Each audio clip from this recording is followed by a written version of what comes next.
Die olievrye Hanon Full Cover Liquid Foundation is nog 'n ligte produk wat 'n mooi eweredige velkleur verseker. Vir Angie se mooi bruin oë, gaan Luandri vandag die Green Dio eyeshadow gebruik. Sy wend die ligte skakering vanaf die wimpers tot by die wenkbraue aan om tekens van moegheid te kamoufleer.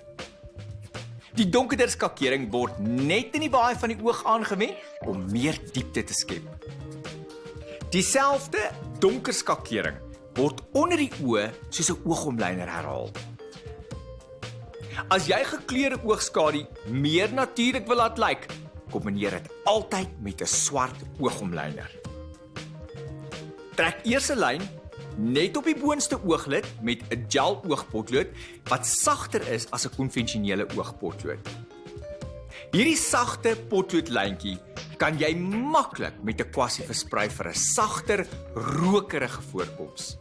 Omlyn gerus die binnekant van jou oë met dieselfde gel oogpotlood.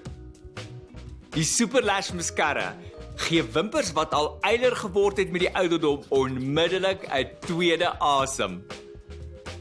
Om te voorkom dat jou gremering deur die dag verdof, maak jou oë toe en spuit so 3 of meer sproeie Moisture Seal oor jou gremering.